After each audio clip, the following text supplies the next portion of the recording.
Assalamualaikum warahmatullahi wabarakatuh. Kita kembali lagi dalam podcast kita hari ini bersama Ezri Law Firm.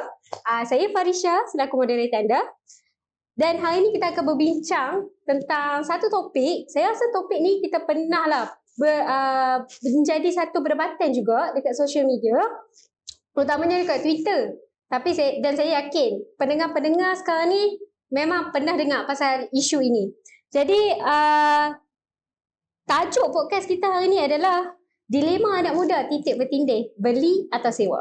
So itu adalah perbalahan dan juga yang pernah menjadi topik hangat dalam social media. Jadi kalau kita tengok dalam social media kita ni, topik perdebatan anak muda, ada anak muda yang rasa hari ni anak muda perlu untuk beli rumah. So ramai juga antara pandangan-pandangan lah di kalangan orang-orang muda ni. Sebenarnya dia rasa kalau kita beli rumah ni, ia lebih berbaloi berbanding daripada sewa. Tapi kalau kita tengok balik pandangan daripada orang-orang senior yang pernah beli rumah, dia kata muda-muda buat apa kita nak beli rumah, baik kita sewa dulu, bagi pendapatan tetap dulu, barulah kita beli rumah. So ada dua pandangan ni berbeza. Jadi hari ni kita nak berbincang soal isu ini. Kita ada bersama dengan speaker kita hari ni, peguam daripada Ezri Law, Kak Aina. Selamat datang Kak Aina. Terima kasihlah sebab sudi untuk meluangkan masa berkongsi ilmu dengan pendengar-pendengar kita. Okey. Jadi sebelum saya berbincang lebih lanjut dan bertanya-tanya soalan dekat Kak Aina, ini saya kupaskan dululah apa sebenarnya definisi anak muda. So bagi pendapat saya, anak muda ni adalah those yang baru nak menapak dalam industri, baru nak bekerja. Macam saya. Saya baru lepas degree. Saya baru nak menapak dalam alam pekerjaan. Saya adalah anak muda. Tak kira lah. Ada yang baru lepas SPM, baru nak bekerja. So, these are people yang dikira sebagai anak muda lah. Yang masih lagi belum ada pendapatan tetap. Tapi mungkin ada beberapa yang sebenarnya memang dah ada pendapatan yang tetap lah. Kan? Jadi, bagi saya ini adalah definisi anak muda. Jadi,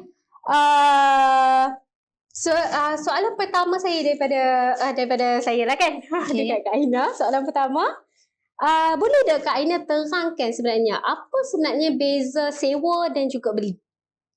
Sewa rumah dan juga beli rumah lah. Ya, betul. Okay. So sebenarnya dia sebenarnya ada beberapa perbezaan lah, tapi yang paling ketara ya, selaku peguam kita akan nilai kan perbezaan ketara dia, iaitu dari segi pemilikan.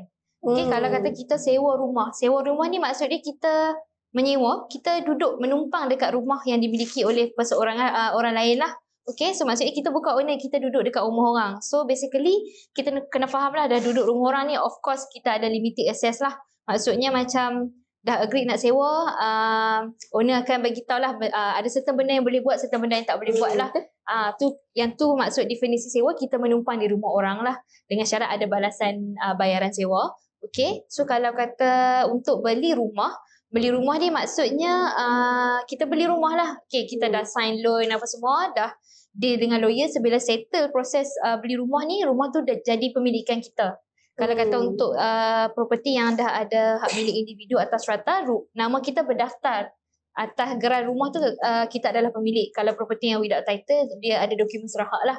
Okay, so dari segi kalau kata beli rumah ni, bagi saya lah ni untuk yang based on yang ni lagi menguntungkan lah daripada sewa. So yang tu basically kalau contoh untuk sewa tadi, limited access kan. Kata kalau owner ni bagi sewa, dia bagi rumah ada 3 bilik. 2 bilik je yang boleh sewa, yang boleh pakai. 1 bilik tu mungkin owner punya ada barang-barang kan, memang untuk dia punya access lah.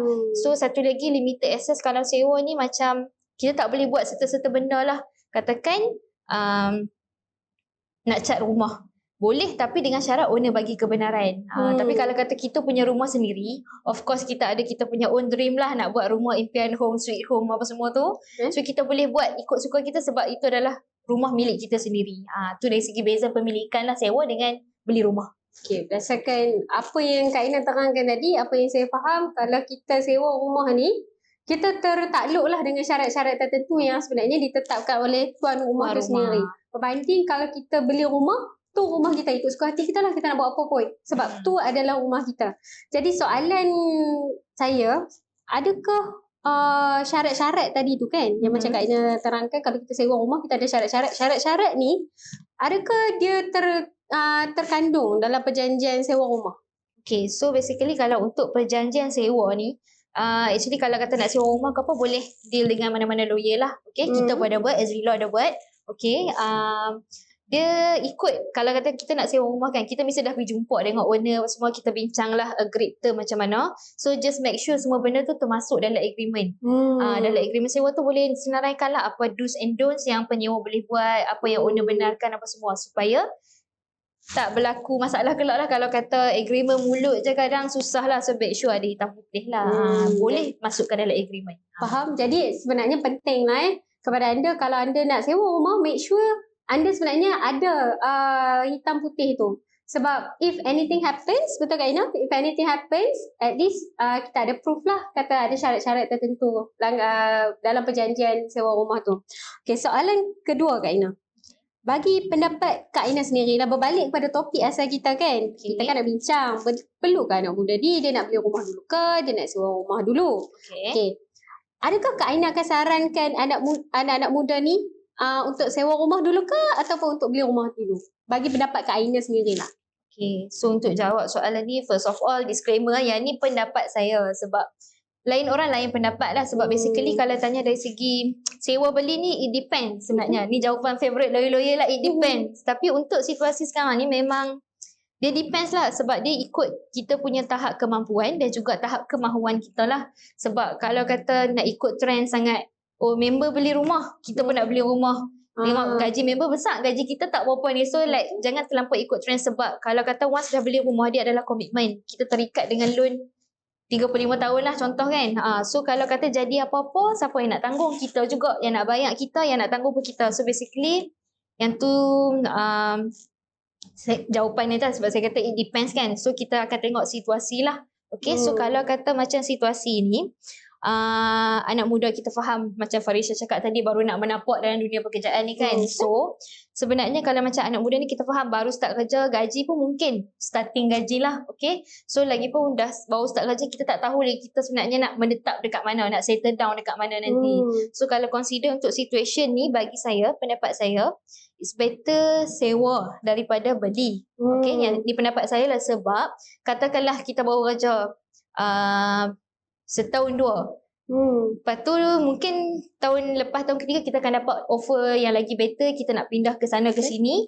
So basically kalau kata sewa ni dia lebih fleksibel. Sebab fleksibel sebab kalau kata kita dapat tukar ke apa, then nak pindah, just bagi tahu untuk terminate tenancy lah. Okay, tapi kalau lah kata at the age macam situasi ni, kita dah beli rumah, dah ada komitmen, kita dah terikat dengan loan lah sepanjang tempoh 35 tahun, kita ada installment nak bayar banyak mana. So kalau lah kata beli rumah dekat Penang, kita kerja kat Penang, beberapa tahun nanti, 2 tahun ke depan dapat kerja dekat KL, dah nak kena pindah PKL sebab jauh kan, takkan nak ulang alik. So basically kalau tengok dari segi sini, dah beli rumah tapi nak kena pindah, so kita dah kena fikirkan something lah.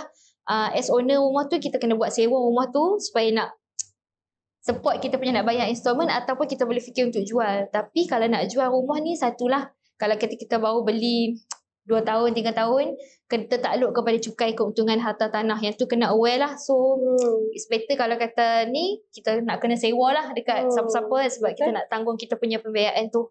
So dari segi ni bagi saya yang tadilah fleksibel kalau kata sewa. Kalau kata dah ada komitmen beli rumah, so susah sikit lah kalau untuk situasi yang di mana kita gaji belum tetap dan belum ada komitmen yang macam dah kahwin ke nak settle down kat mana.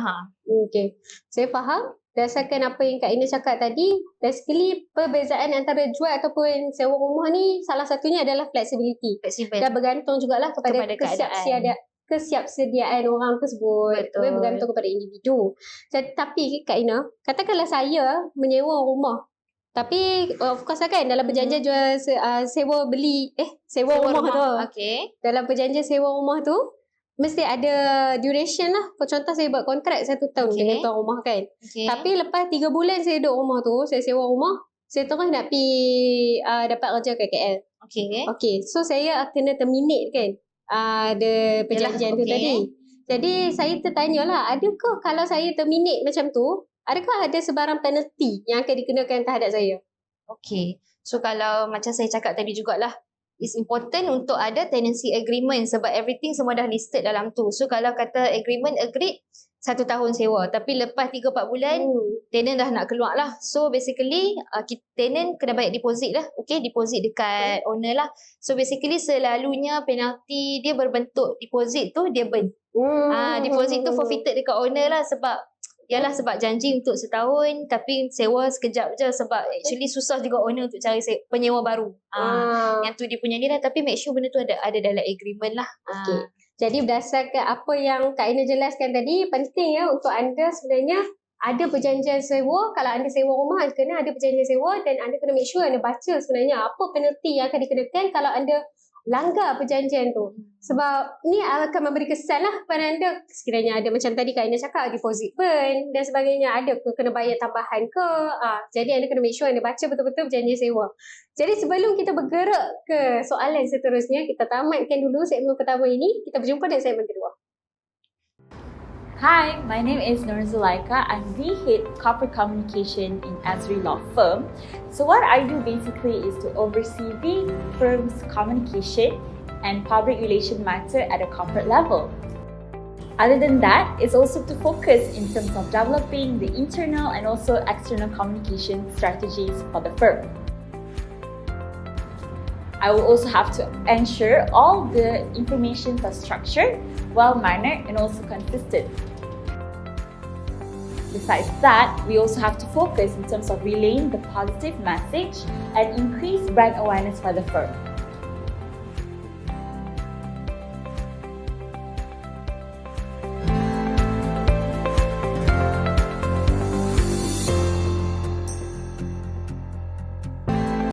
Okey, kita kembali dengan segmen kedua.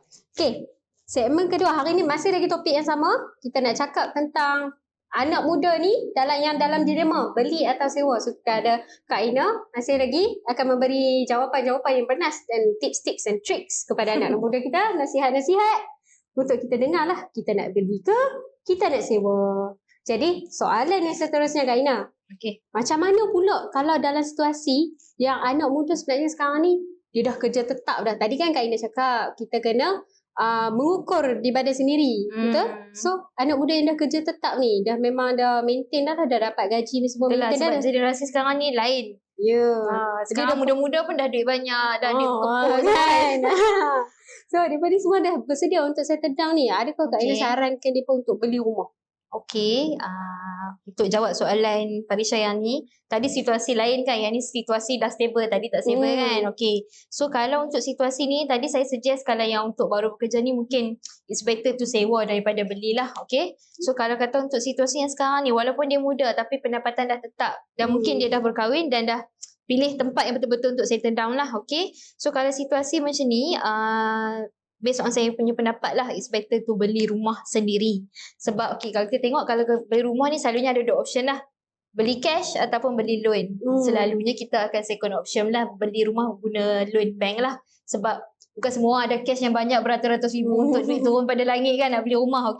So kalau kata benefit dia kalau beli rumah di usia muda ni, sebab kita tengok banyak kelebihan dia lah, terutama dari segi pembiayaan bank lah. Kalau kita tengok untuk beli ni, masih orang muda ni beli rumah, dia punya benefit ni adalah dia boleh dapat tempoh pembiayaan bank yang maksimum, iaitu 35 tahun. Sebab kalau kita tengok ni kebanyakan bank lah, selalunya bank akan luluskan loan kalau lebih pada 70 tahun umur susah lah. So basically kalau kata umur kita sekarang ni 25 tahun, so tempoh pembiayaan 35.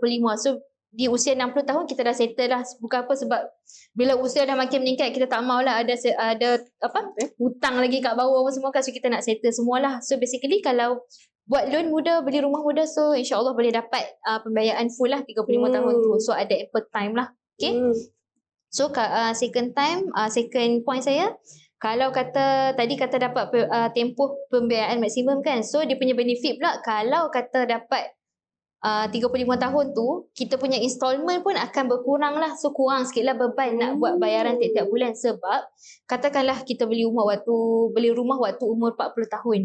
So kalau kata limit bank letak 70 tahun, so tempoh pembiayaan dia akan jadi lebih singkat 30 tahun. So kalau 30 tahun, tempoh pembiayaan loan rumah ratus-ratus ribu. So dia akan fit in untuk bayar installment tu lagi tinggi lah sebab tempoh pendek. jumlah lagi tinggi. So yang tu benefit untuk usia muda lah, dapat installment yang lebih rendah dan dapat tempoh pembiayaan yang full. Okay.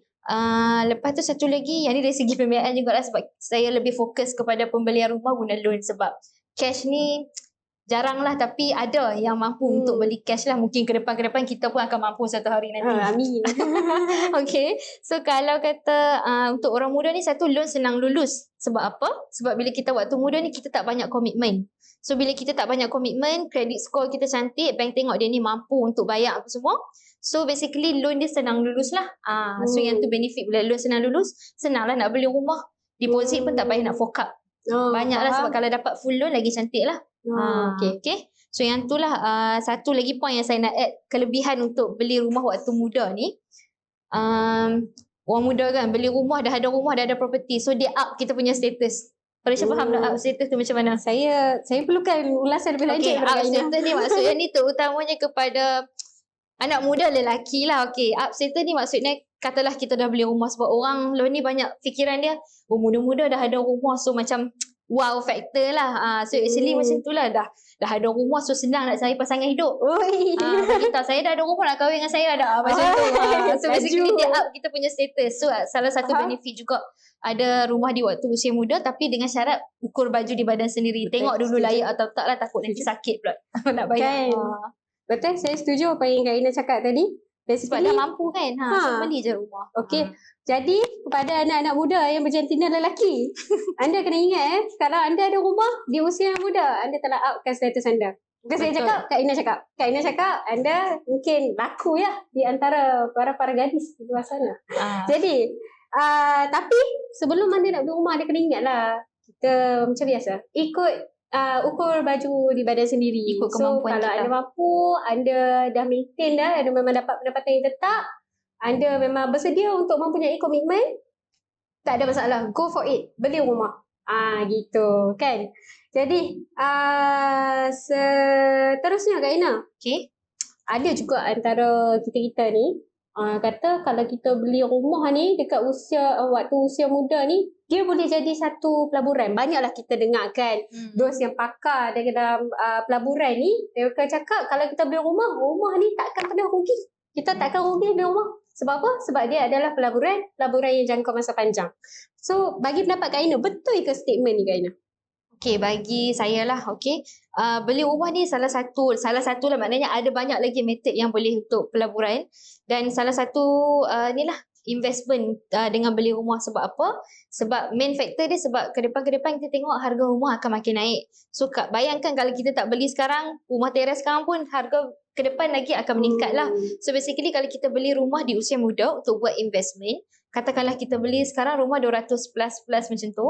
So tak mustahil dalam 6 hingga 10 tahun ke depan rumah tu dah mencecah 400,000 lebih. So basically kalau kata macam saya mention sebelum ni, ada pasal CKHT, cukai keuntungan harta tanah ni. So katakanlah dia beli rumah dulu, dia buat sewa. So at least dia dapat sewa daripada tenant tu untuk buat bayaran installment lah. Okay, tu satu. Lepas tu dia pegang rumah tu, maksudnya dia jadi owner rumah tu cukup 6 tahun.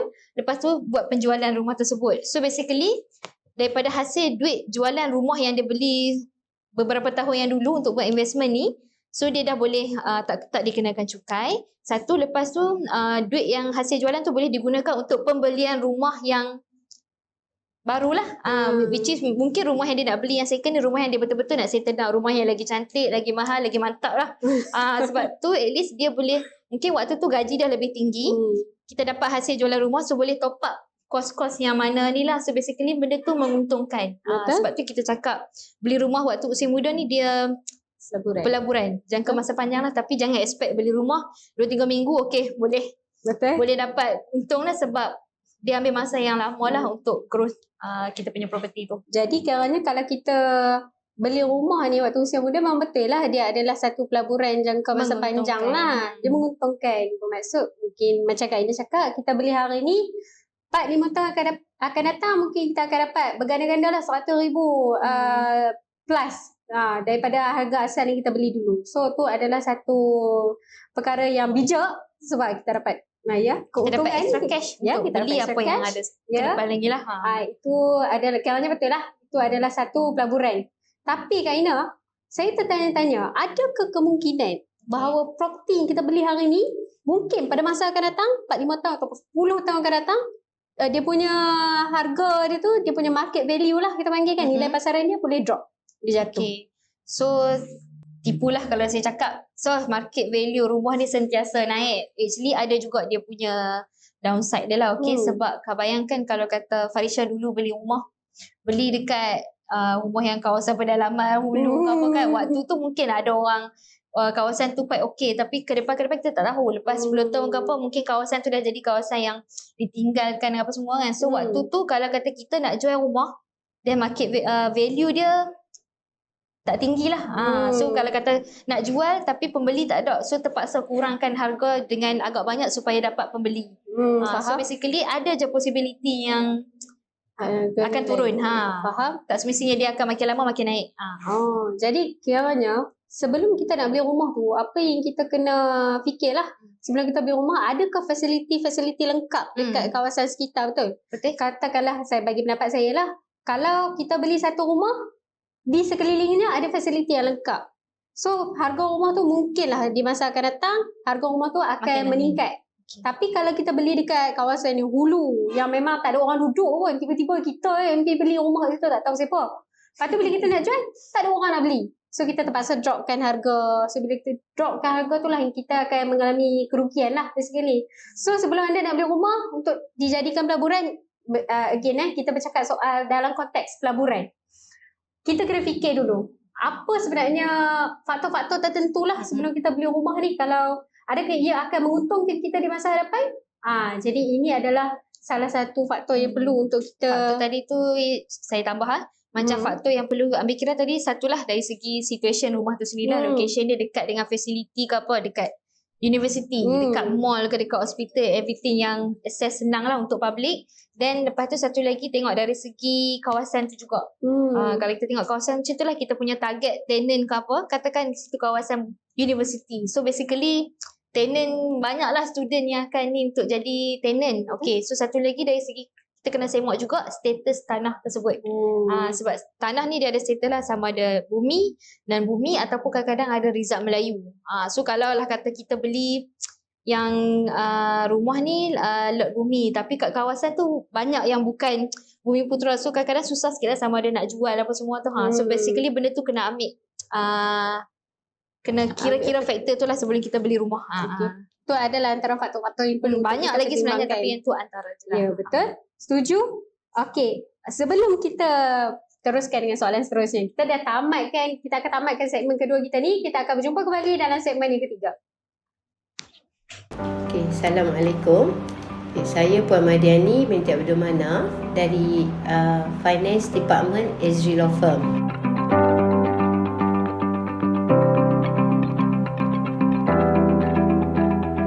Ezri Law Firm, jabatan kewangan kita terbagi kepada dua, iaitu di client account dan juga office account.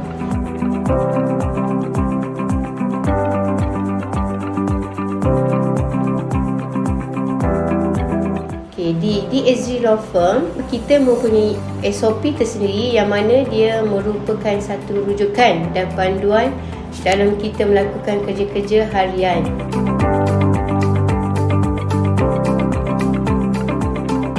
SOP ni penting kerana dia akan menjadikan kerja-kerja kita lebih lancar dan efisien.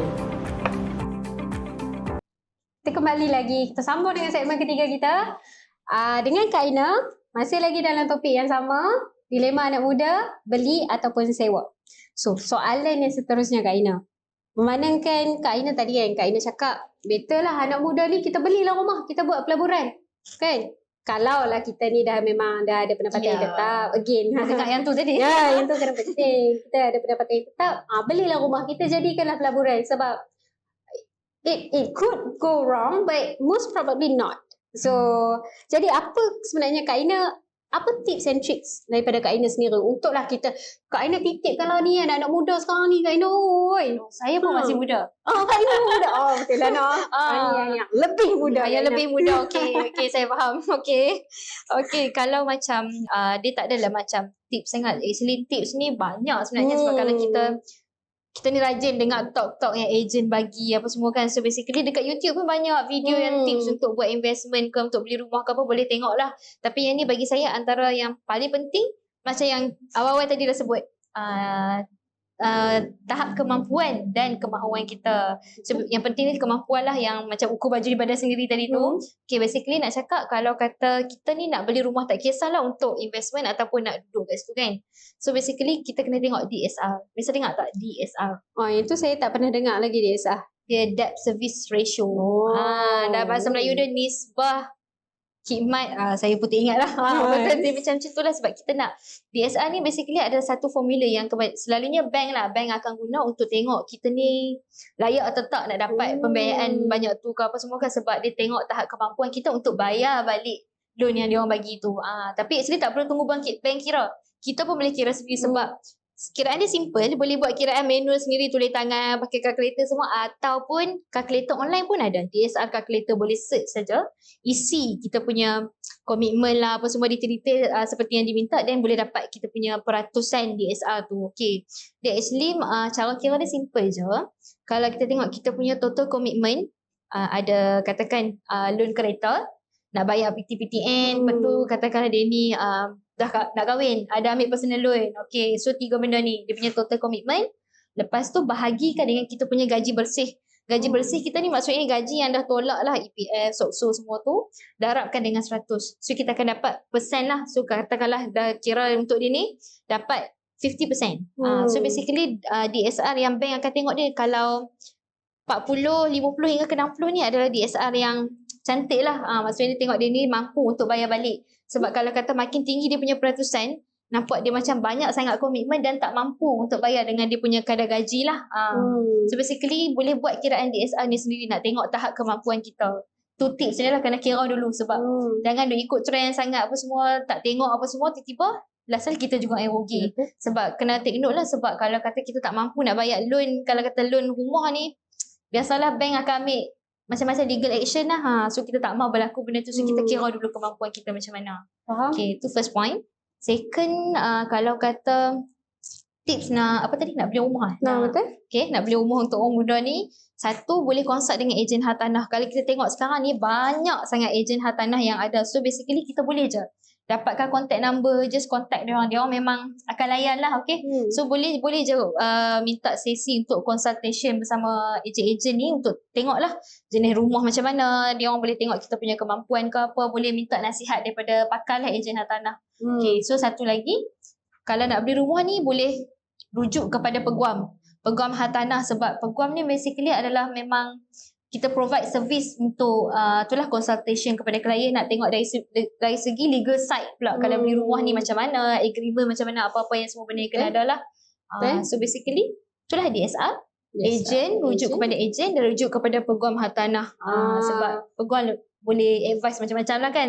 Kos apa yang nak ni, apa yang jadi kalau you buat macam ni apa semua. So basically benda tu lah. Sekarangnya lebih penting lah untuk kita merujuk kepada yang pakar. Sebab kadang kita ni bukan nak tahu apa sangat pun. So it's better untuk kita rujuk kepada ejen hartanah dan juga peguam. Jangan lupa tak cukup ejen saja, kita kena rujuk peguam juga sebenarnya. Sebab peguam lebih tahulah pasal benda-benda yang macam sebab kalau perjanjian beli semua dia memang kena melalui peguam. So bolehlah rujuk, sebab kalau kata peguam ni dia dilantik untuk act for purchaser tu sendiri. So dia akan buat segala mampu untuk protect dia punya client interest lah daripada claim third party ke apa. So basically memang kena melibatkan dengan peguam lah. Saya setuju dengan apa yang Kak Ina cakap tadi. Pertama, cuma saya nak rangkumkan lah kan. Tips dia adalah pertama DSR. Okay, kira sendiri. Ya, DSR is a bit technical. Kalau tak faham boleh lukis. Ataupun boleh je go for online lah. Senang lah, mudah sekarang ni. Pergi Google macam mana calculator DSR. Yang kedua, rujuk kepada ejen hartanah. Yang ketiga, rujuk kepada peguam juga. Okay, for any advice lah daripada peguam, betul Kak Ina? Okay, tips banyak lagi boleh cari je. Actually, betul. Antara je lah. Ni antara je lah daripada Kak Ina, daripada deep within her heart lah untuk titipkan tips and tricks ni dekat anak-anak muda sekarang ni. So, saya rasa takat ini sajalah kan kita punya perbincangan, sebab kalau kita nak ulas dengan lebih lanjut, benda ni akan jadi sangat panjang. Mungkin akan ambil masa seminggu anda kena duduk depan laptop anda ni, dengar pasal benda ni. So ambil masa yang sangat panjang. So better anda contact lah lawyer anda. Salah satunya daripada Ezri Law lah. Boleh contact lah kami kan kalau anda nak tahu dengan lebih lanjut. Sebelum saya tutup sesi podcast kita untuk hari ini, saya nak terima kasih lah kepada Kak Aina kerana sudilah untuk berkongsi ilmu kan, tips and tricks, pendapat lah tadi tu. pesanan Tak ada salah betul. So it's depend. pesanan-pesanan sayang dekat anak muda kita sekarang ni. Dan sebelum itu, jangan lupa juga untuk follow kami di pelbagai platform social media, Instagram, Twitter, YouTube, TikTok dan sebagainya. Website kita pun ada macam-macam info untuk kita punya team lah. Ya, website kita pun ada macam-macam juga. So kalau anda ada apa-apa cadangan dan juga penambahbaikan, boleh juga contact kami melalui social media tadi, dan DM je kami okay je. Kami tak ada masalah dengan hal-hal sebegitu. Okay? Jadi itu saja untuk hari ini. Kita akan berjumpa lagi dengan episod seterusnya dengan perbincangan yang lebih menarik dan topik yang lebih hangat. Itu saja pada kami. Assalamualaikum warahmatullahi wabarakatuh. Terima kasih.